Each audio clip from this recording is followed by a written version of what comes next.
सबसे पहली बात तो यह है कि जब पार्लियामेंट सेशन में है तो सेंट्रल गवर्नमेंट जो है पार्लियामेंट्री सुप्रीमेसी और प्रिविलेजेस के ख़िलाफ़ ये काम करते हुए मीडिया को इन्फॉर्म कर रही है और पार्लियामेंट को इन्फॉर्म नहीं कर रही है। पार्लियामेंट जब चल रहा है तो सरकार का काम है कि इमीडिएटली आप पार्लियामेंट को इन्फॉर्म करते, बजाय इसके कि आपने मीडिया को लीक किया। अब जो मीडिया ने रिपोर्ट किया उसकी बुनियाद पर मैं ये कह सकता हूँ कि ये जो प्रपोज अमेंडमेंट से मीडिया में जो लिखा गया है वो इस बात को बताता है कि मोदी हुकूमत वक्फ बोर्ड की ऑटोनॉमी को छीनना चाहती है और वो इंटरफेयर करना चाहती है वाकिफ़ के मंशे के ख़िलाफ़ कि किस तरह से उस वक्फ की प्रॉपर्टी को चलाया जाए, और ये ख़ुद फ्रीडम ऑफ रिलीजन के ख़िलाफ़ है, नंबर 1। दूसरी बात यह है कि बीजेपी शुरू से वक्फ बोर्ड्स और वक्फ की प्रॉपर्टीज़ के ख़िलाफ़ रही है और इनका एक हिंदुत्व का एजेंडा है, आरएसएस का एजेंडा है कि वो शुरू से वक्फ प्रॉपर्टीज़ को और वक्फ बोर्ड को ख़त्म करने की कोशिशें करती रही हैं। तीसरी बात यह है कि अब जो मीडिया के रिपोर्ट्स के ऊपर मैं अपना ये रिएक्शन दे रहा हूँ कि एक बार किसी प्रॉपर्टी को वक्फ डिक्लेयर कर दिया गया तो हमेशा वक्फ रहता है। तो वक्फ एक्ट जो है 54 का है और 96 का है, जो 96 के एक्ट तो 2013 में अमेंड किया गया। वो सर्वे कमिश्नर को पावर्स देता है और सर्वे कमिश्नर को अपॉइंट कौन करती है? State government. तो सर्वे कमिश्नर वक्फ प्रॉपर्टीज आइडेंटिफाई करता, उसके बाद लिस्ट ऑफ वक्फ प्रिपेयर होती है सर्वे कमिश्नर की तरफ से, और वो सर्वे कमिश्नर जो स्टेट गवर्नमेंट का अपॉइंटी है उसको स्टेट गवर्नमेंट को भिजाता और स्टेट गवर्नमेंट गज़ीट नोटिफिकेशन इशू करती है। तो गज़ीट नोटिफिकेशन खुद एक ऑफिशियल एक्ट है और अगर गज़ीट नोटिफिकेशन 1 साल तक चैलेंज नहीं होती तो वो फाइनल हो जाती है और नेचर ऑफ वक्फ हो जाता है। इसको ये लोग चेंज करना चाहते हैं, यानी जो पहले से वक्फ हो चुकी हैं प्रॉपर्टीज़ अब दोबारा उनको इस्टेब्लिश करना पड़ेगा कि ये वक्फ है। ये इम्पॉसिबिलिटी है। दूसरी बात यह है कि गज़ीट का जो कंक्लूसिव नेचर है उसको आप डाइल्यूट करना चाह रहे हैं। माने अब कई लोग वक्फ की प्रॉपर्टीज़ में इंक्रोचर्स है, इलीगल तरीके से वहाँ पर है, तो इनको एक मौका मिल जाएगा कि वो वक्फ प्रॉपर्टीज़ को बोलेंगे कि हमारी प्रॉपर्टी है, वक्फ की प्रॉपर्टी नहीं है। और कोई भी प्रॉपर्टी में ये झगड़े होते कहीं ना कहीं, तो उसको एक एंक्रोचर्स को एक मौका मिल जाएगा। तीसरा न्यूज़ रिपोर्ट ये बोलता है कि अमेंडमेंट इन इस्टेब्लिशमेंट और कंपोजिशन ऑफ वक्फ बोर्ड। तो ये एक्ट खुद ये बोलता है कि हर स्टेट में एक वक्फ बोर्ड होना चाहिए और बोर्ड रिस्पॉन्सिबल होगा उसके एडमिनिस्ट्रेशन और मैनेजमेंट ऑफ वक्फ प्रॉपर्टीज़ के लिए। अब अगर आप अमेंडमेंट करेंगे establishment and composition of Waqf board में तो एक एडमिनिस्ट्रेटिव क्योस होगा, loss of autonomy Waqf board का होगा, और ये गवर्नमेंट का जो कंट्रोल है वक्फ बोर्ड के ऊपर, गवर्नमेंट का कंट्रोल बढ़ेगा तो वक्फ के इंडिपेंडेंस पे एक बहुत बड़ा असर पड़ेगा। चौथी बात उसमें यह है कि वक्फ ट्रिब्यूनल्स है। अब ये जो मीडिया रिपोर्ट ये बोल रहा है कि गवर्नमेंट इन ट्राइब्यूनल्स को डाइल्यूट करना चाहती है।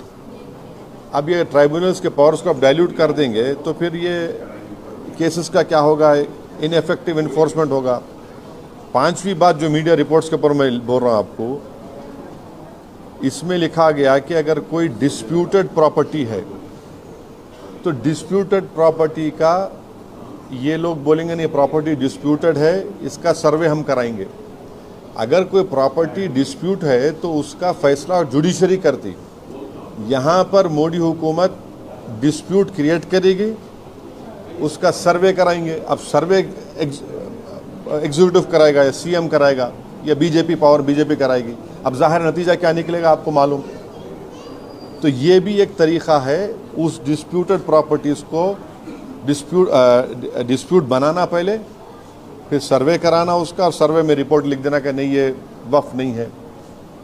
ऐसे कई मस्जिद दरगाहें हैं हमारे भारत में जहां पर बीजेपी आरएसएस ये क्लेम करती है कि वो दरगाह और मस्जिद नहीं है। तो जो पावर जुडिशरी का है वो एग्जीक्यूटिव छीनना चाह रहा है उसको। और एक बात जो मीडिया रिपोर्ट्स के मालूम ये हो रही है कि अब कोई कब्जा करके इंक्रोचर है तो वक्फ बोर्ड को पावर है, उसके पावर्स को अगर आप छीन लेंगे तो फिर पूरा ये तो लॉस होगा वक्फ प्रॉपर्टीज़ का। अच्छा, उसमें एक और मीडिया रिपोर्ट में बात आई है, amendment to the process of Waqf board. ये जो वाकिफ़ होता है वो अगर मेरी प्रॉपर्टी में बोलता हूँ वक्फ बोर्ड को मैं दे रहा हूँ, मैं वक्फ कर वाकिफ़ हूँ, मुतवल्ली मैं रहूँगा किसी और, वो आप बोल रहे वो भी नहीं रहेगा।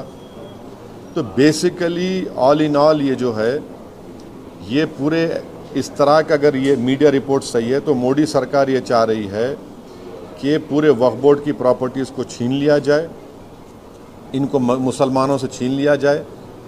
और वो थ्रेटन कर रहे हैं वक्फ की प्रॉपर्टीज़ का जो कंट्रोल है वक्फ बोर्ड्स के ऊपर, ताकि उसमें तमाम लीगल एम्बिग्यूटिस पैदा हो जाना और इससे और वक्फ की प्रॉपर्टीज़ का नुकसान होगा।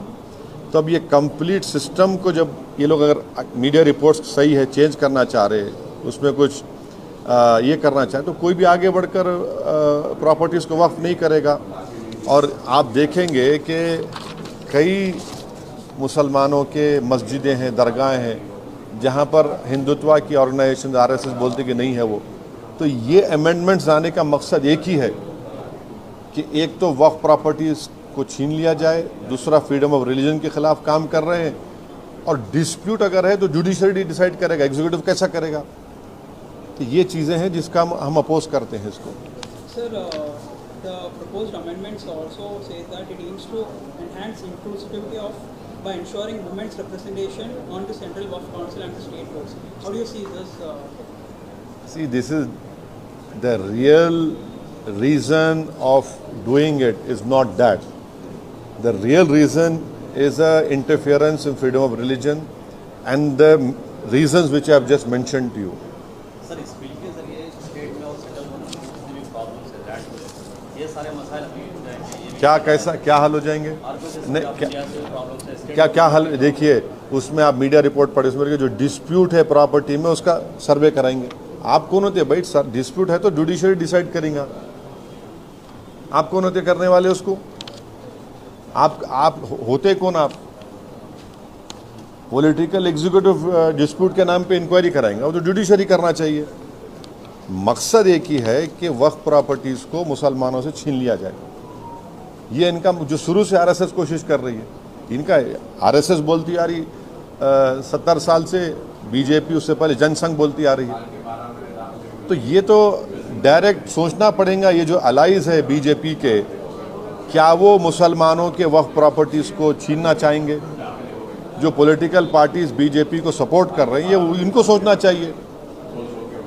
क्या होगा बिहार में? इमारत शरिया की जो जायदादें छीन लेंगे क्या आप? आंध्र प्रदेश में वक्फ प्रॉपर्टीज है, क्या करेंगे? छीन लेंगे क्या आप उन लोगों को? ये तो उनको सोचना चाहिए, लोग जो सपोर्ट कर रहे हैं बीजेपी को। सर, इसी सरकार में बिहार से नीतीश कुमार भी जुड़े हैं। मैं बोल दिया ना, अब यही बात रिपीट मत करो, जो नहीं बोला पूछो आप। Sir, will you appeal the India Bloc Alliance to oppose the bill? No, see, I have said what I have to say. It is for I cannot speak for other political formations or political parties. Okay. नहीं, ये हमारे MLAs Akbaruddin Owaisi साहब की leadership में हमारी party शुरू से कह रही थी कि हैदराबाद, साइबराबाद और रच्चाकोंडा एक बहुत बड़ा एरिया है और यहाँ पर बिज़नेस एक्टिविटी होनी चाहिए, और गवर्नमेंट एक फ़िक्स टाइम दे दे और लीगली करे। हम वेलकम करते जो डिसीजन चीफ मिनिस्टर लिए MIM के रिप्रेजेंटेशन के ऊपर। इससे गैर ज़रूरी के तमाम जो इस्टेब्लिशमेंट्स हैं उनका हरासमेंट रुकेगा और सही तरीके से वो काम करके अच्छा कर सकेंगे।